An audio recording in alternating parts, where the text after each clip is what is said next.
Welcome to Room to Grow with your ally Chad, a podcast where a white privileged male, me, invites people to teach him as much as they can about the sensitive subjects that are prominent in today's society, such as racism, women's rights, addiction, and mental health.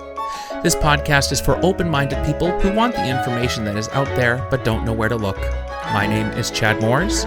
Join me and let's learn and grow together.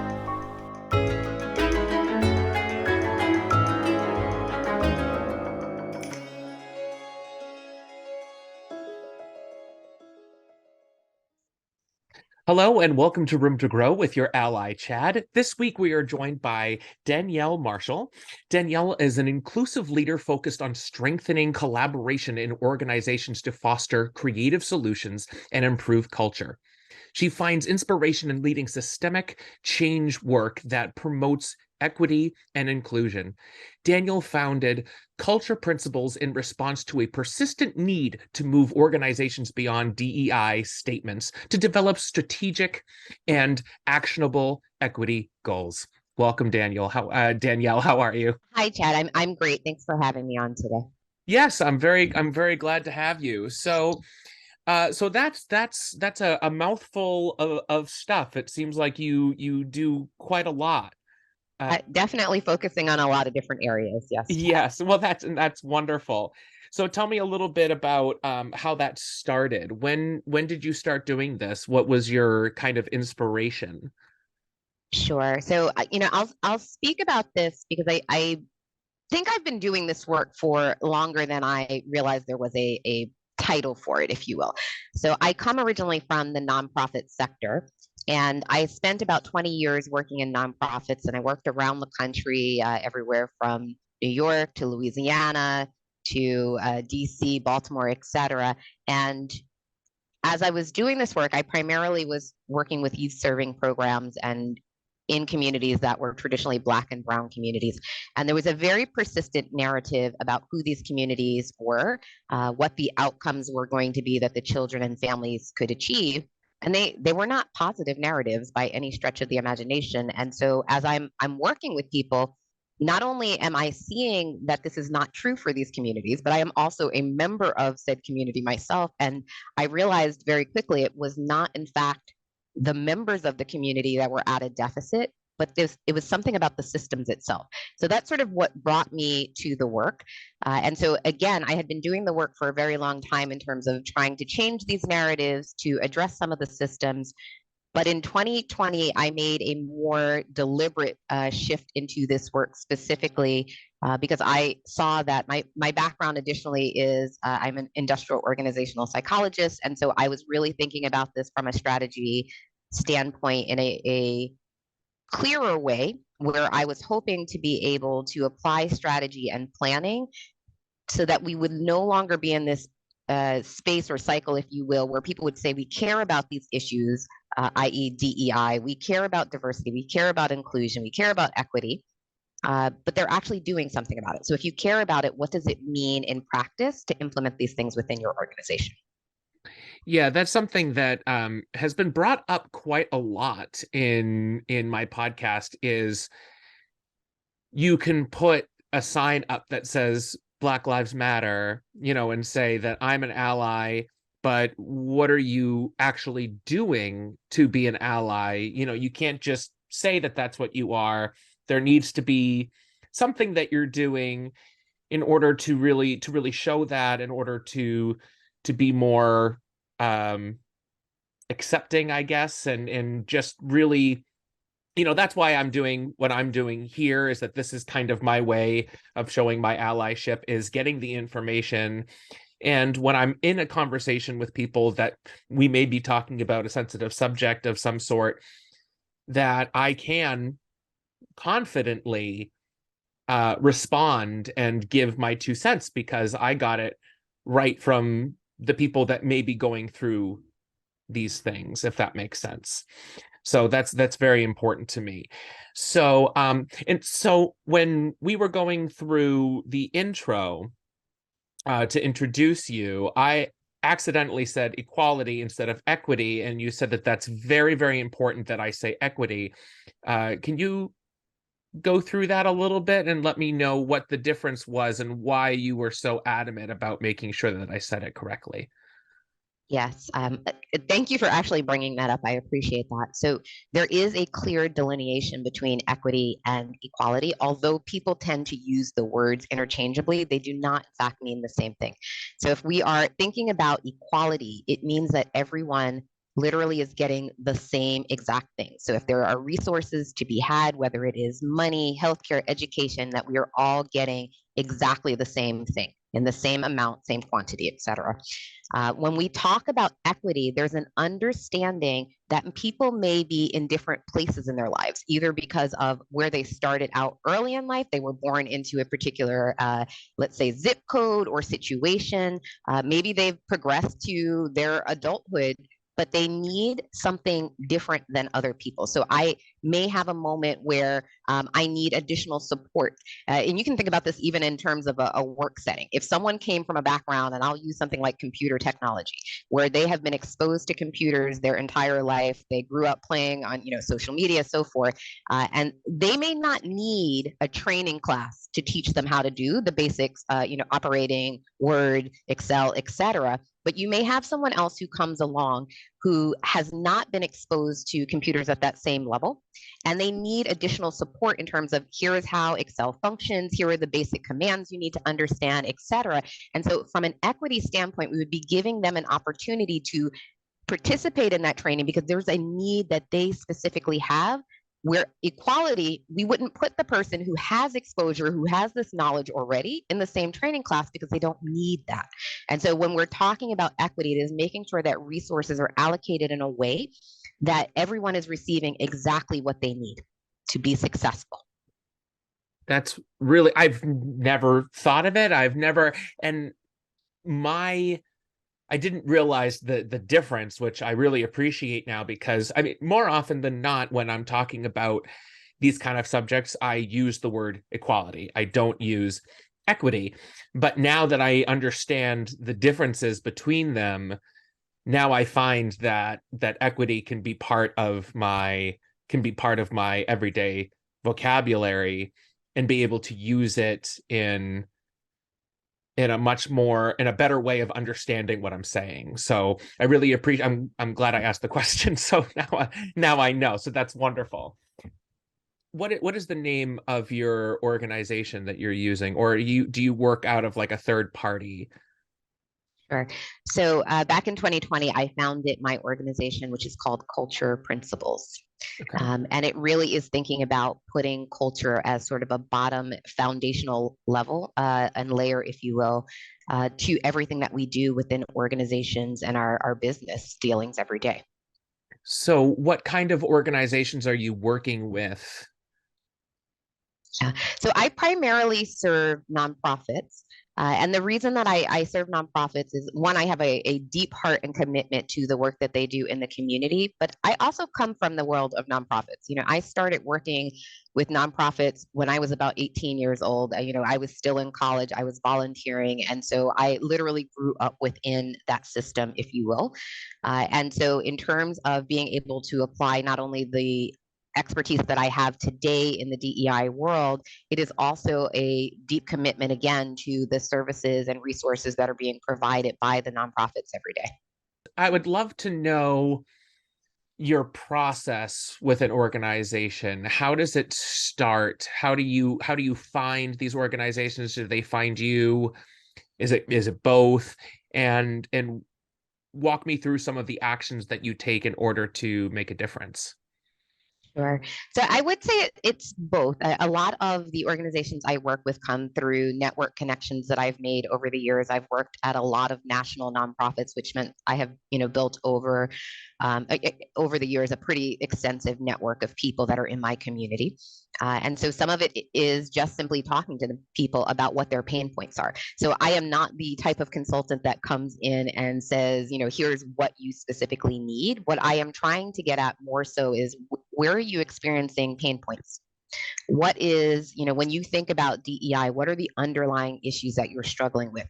It could be as small as, and I shouldn't even say small, it is as simple sometimes as, we are really failing to communicate with one another. It might be, we've learned to have these initial conversations about race and gender, or sexual orientation, so forth, but we don't really know what to do with it now that we are talking about it. We need an action plan. And so oftentimes I may be working with people directly on building actionable items that, again, they can implement. So instead of simply have a performative statement that is, I care about diversity, I care about inclusion, that we're actually operationalizing it into our business practices every day, so that people are clear on what the expectations are for them. Those are some of the things that I do. I also will hold workshops for organizations, but more comprehensive. I do not do one-off workshops. I don't think they necessarily work for people. I'm trying to really understand, again, what those pain points are and customize things so that we are advancing the unique work of that organization. I do have an outline that I follow, and so for me, it's my mapping equity outline. And so generally, it starts with a period of discovery. So I'm going into an organization, I'm trying to learn as much about them as I possibly can. I'm reviewing their documents, talking to different people, having interviews, surveys, etc. So we're really getting at what has been going on and taking place within this organization as it relates to DEI. Beyond that, I also will do some assessments with teams. So I did not mention this before, but I focus a lot on building cultural competencies with teams.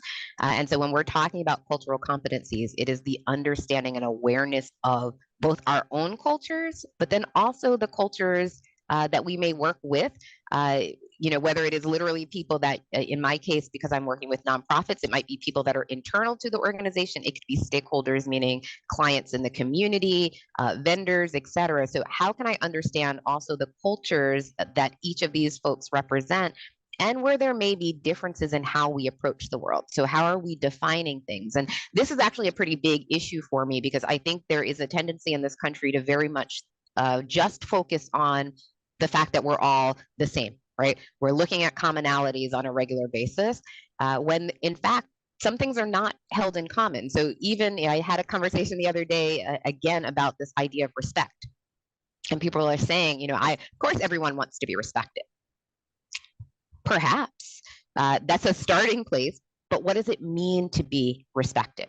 Right. And so I happened to ask the group that I was with, and of 20 people, there were 20 different ideas about what respect means as they defined it. And that's not a problem, but we cannot assume, if I ask you, Chad, what respect is versus what I view as respect, we may not be on the same page. So we have to be very careful about how we use language, and at least ask the deeper question to be like, how are you seeing that concept? I know exactly what you mean, because so I remember in my younger 20s, a word that I used quite often when I was talking to females is that I would use the word hun. And I thought at the time, very endearing. That's what I thought. And no one ever said anything, and people thought it was, at least a lot of the people I thought, at least, thought it was endearing and all of those things, and it showed that I cared about them. But this one woman who I probably only had worked with because she was new for maybe a couple of weeks, and she finally stopped me and said, "Can you stop calling me that? I don't know you that well, and it's not Yeah. appropriate." And I went, "Oh," I said, "You are so right. I should not be doing that." And I didn't think of it that way. I worked super hard to get it out of my vocabulary. And I still, obviously, if there are certain people that I do know, that I feel comfortable doing that because it is endearing for them because of my relationship with them.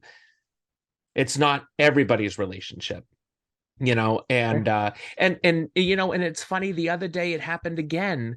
A few months ago, I was working at a place, and I always call everybody bro or buddy and stuff like that.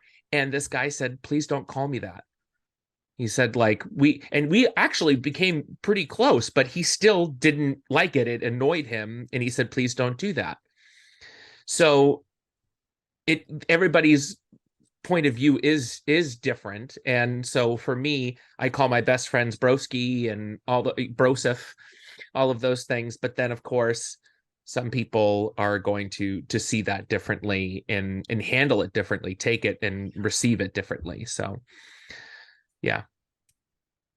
Yeah, absolutely. I mean, I think you are talking about language in a case like this where the both examples that you gave are clearly cases where people were offended by the language. And and I think one thing that might be certainly a positive in terms of how you handled it is if you can hear what the person is saying and just say, I didn't realize that. Thank you for letting me know. Right. So many times we walk into situations, people become super defensive about it, like I call everybody broski, etc. Not realizing that it could be having a deeper impact on them, right? We could be talking about it's especially in the case of the woman, but actually in both cases, right? It could be a matter of familiarity. It can be a power play that you're calling people hun, right? And the woman may feel smaller as a Completely. result of that, like you're exerting your privilege over me. Mm-hmm. But even in the case of broski, I mean, we're talking about gendered language. Not Mm-hmm. everyone who is born as a physical male identifies in that way. And so Mm-hmm. you are again exerting potentially power influence over someone who may not want to be referred to that, as that. Mm-hmm. And I've learned that since the second time that it happened to me, I have now, and especially because in the last couple of years specifically, gender identity has been so big and all of those things. I do have somebody that I've become very close with within the last year is started off as non-binary and now is transitioning. And it has been, I met them as one gender at the time that they were dealing with, but they were not comfortable telling anybody about what they were going through. And then they were non-binary and now they are transitioning.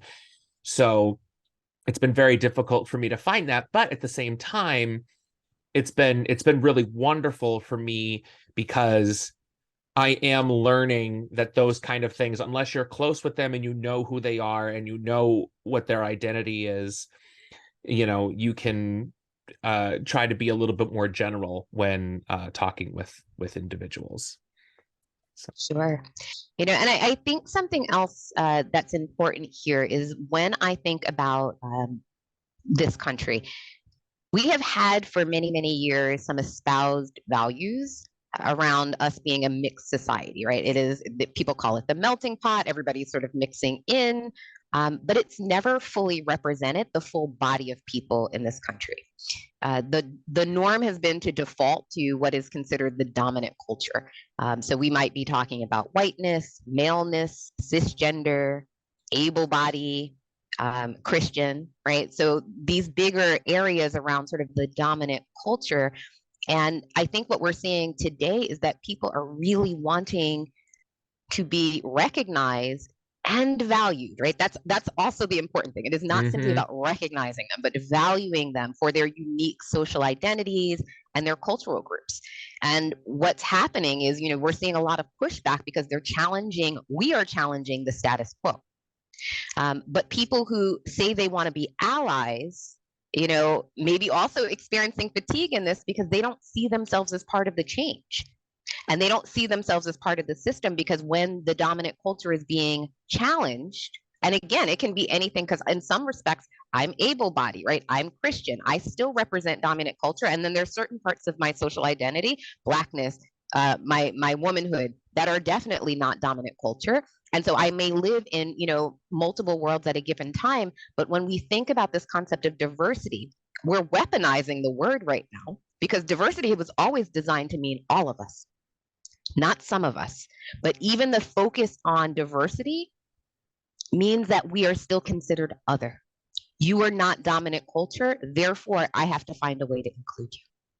And so, if I'm going to be an ally, I need to understand some of the underpinnings of how this all works. I would argue that for us to advance as a society, that we need to create spaces for everyone so that we can collectively benefit from the gifts that we each uniquely bring. And so when I think about my perspectives on allyship, they are deeply rooted, again, in cultural competencies or awareness of our own culture, beliefs, and values, and how those might be similar or different from other cultural groups. And it's really about being able to value the way different cultures show up, even if how they think or behave is different from our own cultural norms. And so that is really important for me, because when we think about what those norms are, like, they're going to vary given a each group that we talk about, because culture encompasses so much ground. It might be race or ethnicity or gender, sexual orientation, class, religion. But can we see each of these groups as both independent with their own patterns and norms within their culture, but also, and this is important for me, as individual people, right? Because even if you think about your own cultural group, there's some things about your culture you probably deeply align with, and then there are other things that you might sit back and say, that doesn't actually work for me. Yeah, that's true. I think everybody has seen when you meet somebody and you may be talking about just your lives and getting to know each other, and someone can say, "Oh, I'm Jewish" or something like that. You're instantly, that instantly clicks in, and it's almost like they gave you a folder and you clicked and dragged it into their name. That folder says Jewish, and you clicked and dragged it on their folder as a subfolder with their name on it. You know what I mean? Like, it's Yeah. very much like that. And that is, I think, an important point in its own right, because we have these narratives. Remember, I told you I started off because of the narratives I was hearing about my communities and the community, that I was serving as a nonprofit leader. Um, we really, as adults, have to examine where our beliefs and values come from. Because I often share with people, as a child, let's say you're 4, you're 5 years old, what you believe at that time is often a factor of what your parents believe, what your local schools or your religious organization, church, etc., believes, right? They tell you as a child, here's what we value. And your 4 and 5-year-old self is like, well, that's great. If it works for mommy and daddy or grandma, whoever, then it's good for me. Now, fast forward to, you are 20 years old, you are 30, 40, 50, etc. One thing that I think we fail to do on a regular basis is to sit back and actually think about where these beliefs and values stem from. Because you're now at a stage where you can really decide for yourself, you know what? This belief that I hold feels like it's core to who I am, right? Like, I really fundamentally believe that's part of my culture. It's part of how I think. It's what shaped me. And then there are other beliefs that we hold. And again, they came from our childhood. That if you were to really sit back and think about them, you're like, I don't actually agree with that anymore, right? I have evolved beyond that, or I have a different perspective altogether. And so the question is, how often are we interrogating those things? I laugh a lot when people get married or they move in with one another, and there's like this big fight over, let's say, linen towels, right? One person folds them into a perfect little square, and the other one's like, no, you have to roll them up. And it's like, well, why do you have to do that? Well, because that's the way I've always done it. And that idea that that's the way that I've always done it continues to get us in trouble, because if it is what your parents did or their parents before them, and you have not been able to evolve your thinking for yourself on issues, we're kind of stuck in a very repetitive pattern. But we don't even know why we're behaving in the ways that we are. Yeah, and I see what you're saying. I think, just something as simple as when my wife and I have been together since high school, and when we both graduated college, we went to separate colleges and all that. But when we started living together, I remember the first few Christmases living together was very it was challenging, because we both had our own way of celebrating, and we had our own kind of traditions and stuff like that, and we kind of had to it took us a little bit of time to kind of merge those traditions together and kind of create our own, as you said, pattern of what we do every year. So Yeah. So you were almost in the process of shaping the culture and the norms within your own household. Yeah. Right. And so I think like that is important because one of the questions that we might ask of one another is when someone comes to you with a different way of thinking, a belief that feels counterintuitive to you, it may be an opportunity to lean into curiosity and just ask them, like, what about that is important to you? Right. Instead of this, I think initial, we want to jump into, well, you're clearly wrong. Right. I have the moral superiority in this case. Of course, people do it this way, right? We want to jump in, we want to defend our practice. And I'm not saying that you can't adhere to the practice or norm that you have. However, how are we leaning in with curiosity enough to say, like, I wonder what other perspectives are out there? Yeah. And I think even as somebody as I find myself to be pretty open-minded, but even in certain situations, if I'm caught off guard, like if I'm in like in where we are right now, and I said something and you'd been like, okay, well, think of it this way. I feel like I can take that and I can analyze that and I can say, oh, that's an interesting way, and be very open to receiving whatever info you give to me.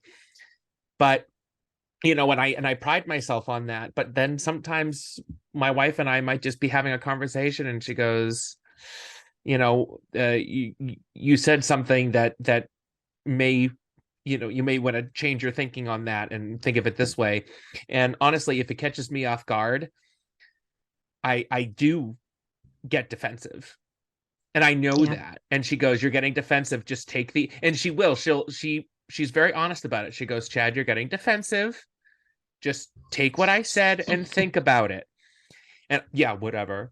And honestly, internally, I'm going, she's right, and I'll think about it, and I soak it up and stuff like that. I'm outwardly being like, go get away from me, and I'm right, and leave me alone. But internally, I am at least saying, oh, that is interesting, and it's a good way of thinking, or whatever it might be. Or I get confused about it and not really sure what she meant, and so at some point I will ask more questions Yeah. about it when I'm not mad at her anymore and don't want her to know that she was right. That's funny. But that's Well, just me being honest. Again, I'm in a headspace right now where you could pretty much say anything and I would be able to soak it up. But if you take me by surprise, I'm going to do what any human probably does, is yeah, to that, and I don't think that you are unusual in that way. I think a Mhm. lot of us at times, we are caught off guard. Something said that's just so far outside of what we were expecting in that moment that we shut down, right? Mhm. And so shutting down might mean that we are literally walling ourselves off. I cannot hear you anymore, right? I'm avoiding this conversation completely. It could be aggression. I'm yelling or I walk out the room. And so there are lots of different things that might happen in that moment. But to that end, one of the things that I would do is I coach people on like how do you respond, particularly because I'm talking about race a lot. I'm talking about gender conversations and things that make people terribly uncomfortable as a norm here. Uh, it's understanding what triggers you, right? Mhm. Can we preemptively think about it when conversations about X come up? I feel myself shutting down, right? I have a tendency to maybe avoid or I get argumentative and defensive, right? Like if I could understand that about myself, and you said you had some awareness of that, like up front, it then gives me an opportunity, should I care to think about what strategies I might employ when I am faced with that, right? So if you can almost imagine the situation in your mind and say, I know that I'm going to get argumentative.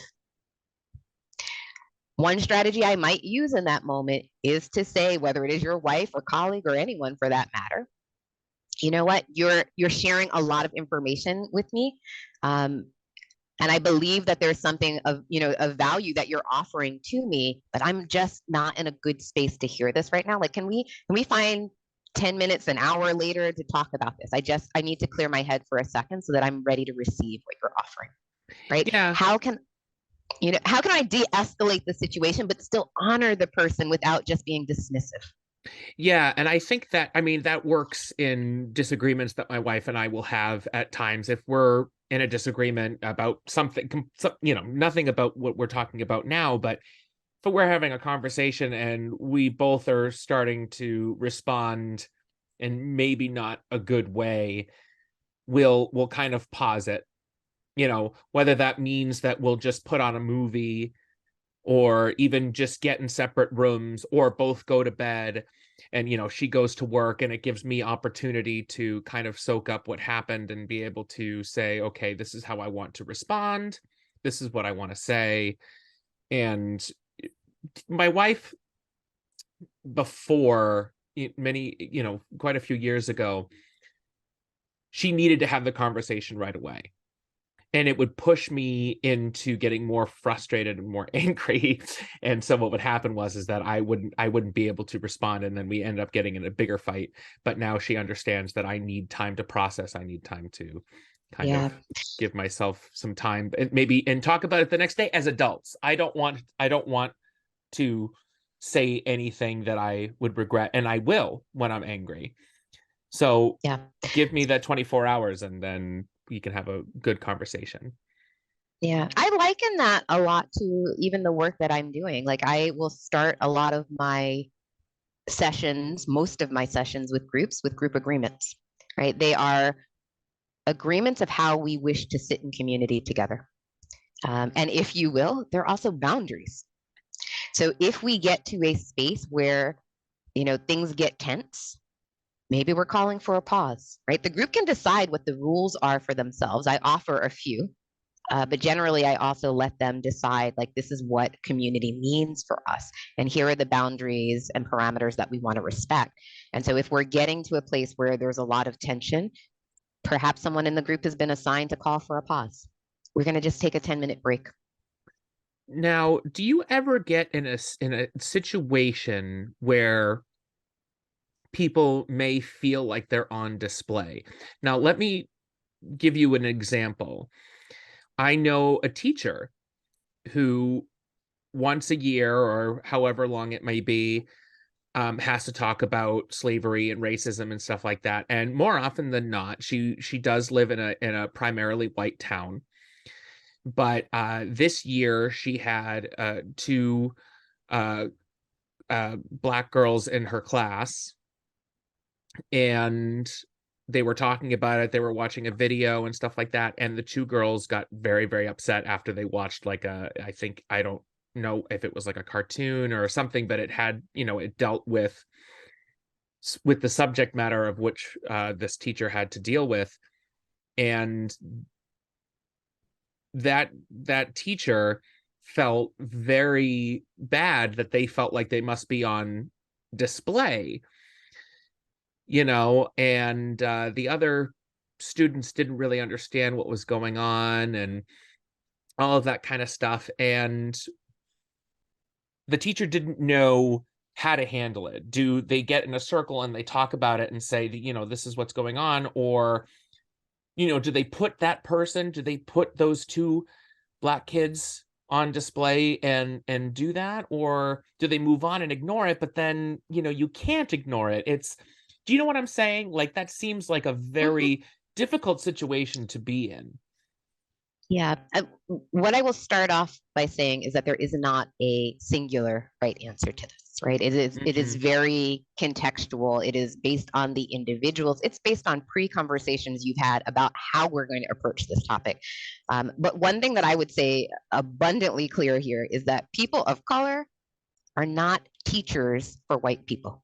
Our trauma, our experiences are not designed to be on display for other people's amusement, fascination, any of those things. And so in cases like that where people of color are asking to, I don't want to discuss this, I am not going to share, like I personally have a rule about that in my own world. When I come on and I do podcasts or trainings, etc., I have experienced microaggressions all my life. I probably will go out tonight and experience another one for that matter. But here's the thing, it is not for your public consumption. If I choose to share it with you, it means that it's something that I've decided is within the boundaries that I've created for myself. When people ask you to explain, so like, what does slavery, and I do remember, I will share this with you because this happened when I was a child, but it's very related to what you're sharing here, is that I was one of, like, I think maybe 2 Black kids in my entire class and almost in my school. And I remember we covered a chapter on slavery, and someone will say, well, what do you think about this as a Black person? I didn't even know what to say. Like, I think this was 3rd, 4th grade. Like, I'm pissed off. I'm disgusted, but like, I don't even have the words to formulate what I actually think. And in my heart, it's breaking over the topic. And yet you want me to tell you on behalf of all Black people everywhere what we think collectively? I'm not in a position to do that. And so, not only am I not in a position to do that, I have no desire to be on display for you. And so I hear what the young ladies were experiencing in the class and what the teacher is saying, and this was really uncomfortable. But I think the understanding has to be established up front. We're not there to teach you. Go read a book, watch a documentary, listen to a podcast, like whatever it is that you need to talk amongst yourselves, if you will.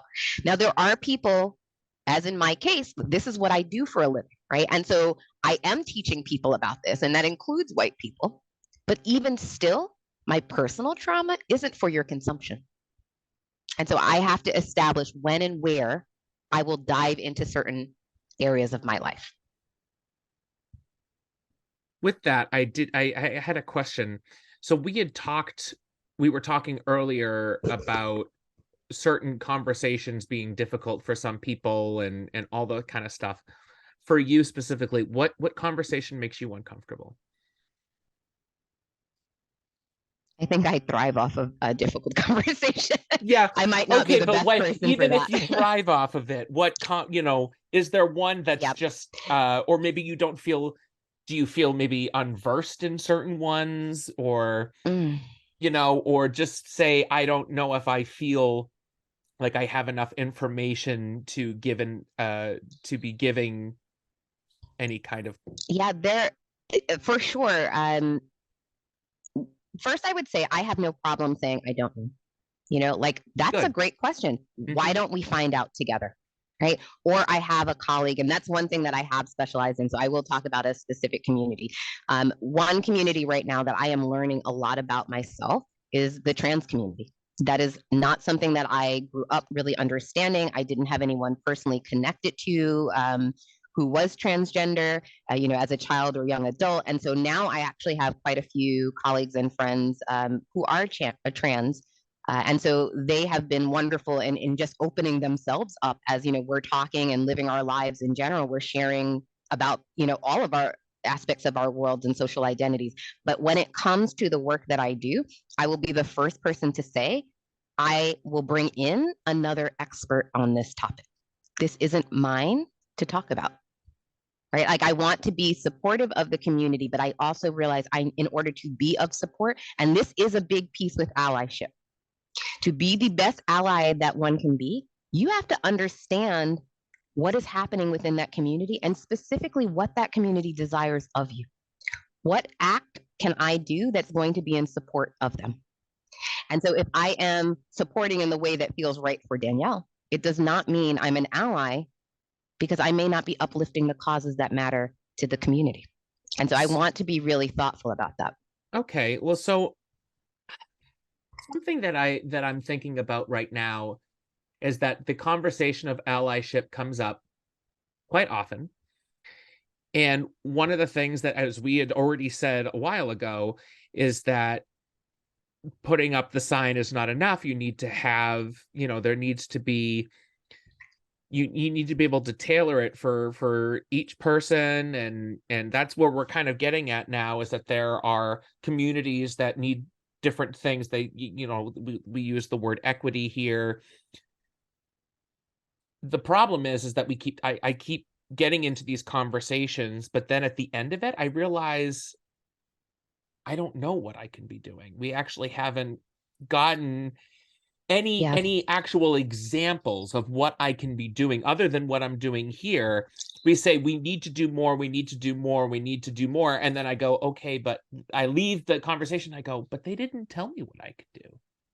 Yeah. you know? So I love that you just admitted that you don't know, right? Like I think that's the first step.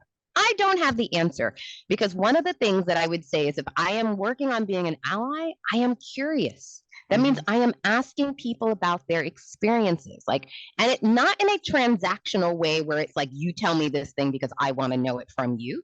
But as we are building relationships, as we're sitting in community together, you know, like this was my experience growing up. This is how I have dealt with this thing. What has your experience been like? Right. So we are in community as opposed to, hey, Danielle, tell me your experience as a Black woman. Right. I am also curious about what areas do you need support in? There has been this huge push in recent years to do land acknowledgements.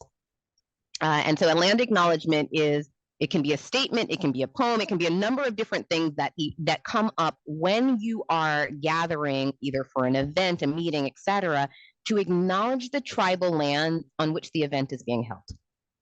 But people often don't go a step further. So they'll recognize the tribe. They'll say, I live just outside of Baltimore, so I could say I'm representing the occupied lands of the Piscataway tribe.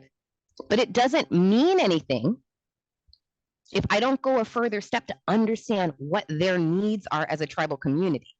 Are they asking for us to further educate ourselves on current issues within the community? Are they petitioning for treaties to be upheld? Are they asking for support in land buyback programs, right? There's a number of things that could be true for any given community.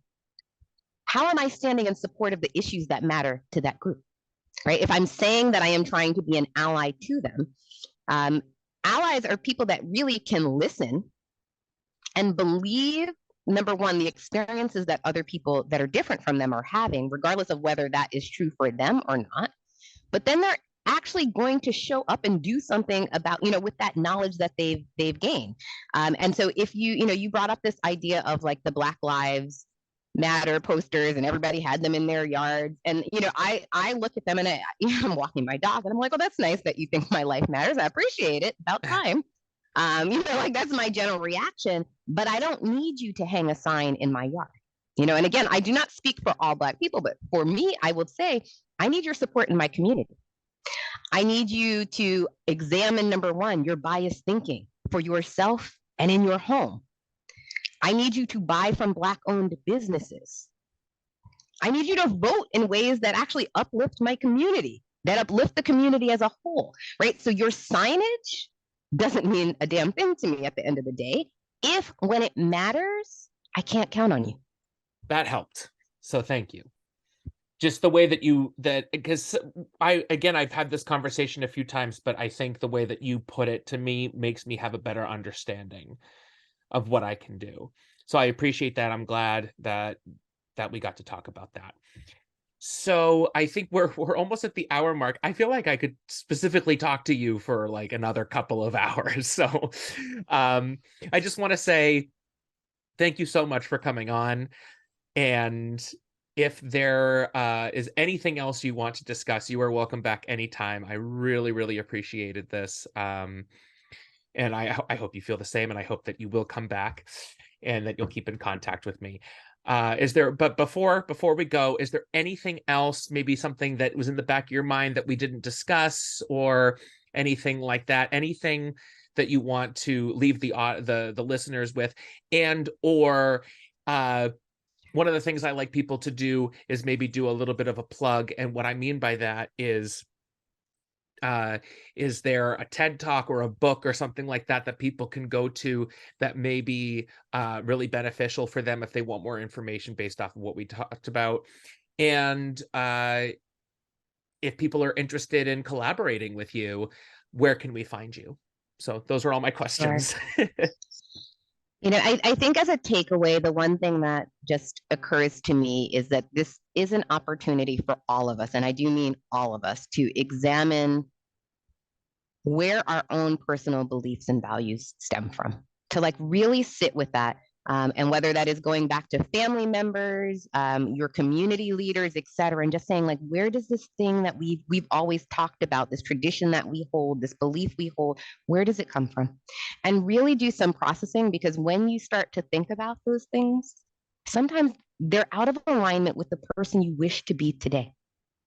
but you're holding on to this thing because it simply always existed. And so I would encourage people to do that.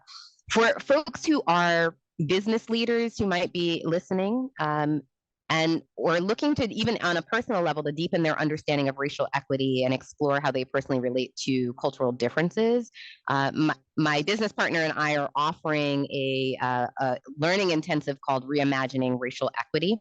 And we've done several cohorts already. We're getting ready to launch our next cohort in January. So it'll be January 17th through March 7th. So it's 8 weeks, where it is a group learning opportunity. And people can register if they're interested at my website, which is www.culture-principles, and that is principles, PRINCIPLES.com. So yeah, those are the things that I want to share. I mean, this has been an interesting conversation. I always love to dive in, never know where conversations like this are going to lead, but these are things I think that would be important for people to consider. And if folks are interested in reading more about the topic, there are a couple of books I would recommend. Beyond Allyship is one, the Allyship Challenge, and the other is the Allyship in Action. Yeah. I've heard the Allyship Challenge. I feel like I've heard it a few times. I feel like I should probably take a look at that. Yeah. So it's just an opportunity again to expand how we're thinking about things. And here's the one last thing. Actually, this is my closing point now. Okay. When it comes to culture, there's so much emphasis on what we have to do.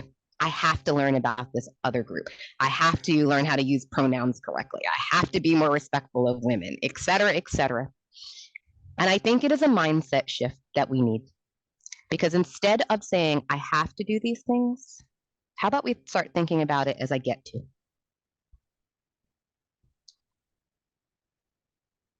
And with that, we end. I think that was a wonderful way to end it.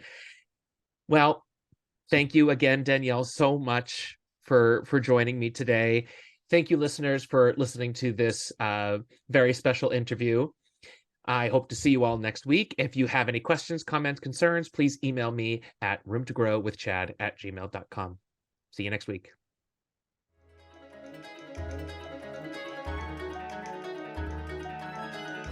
If you have any comments, concerns, or even something you want to educate me on, please email me at roomtogrowwithchad@gmail.com. Thanks for growing with me. See you when I see you.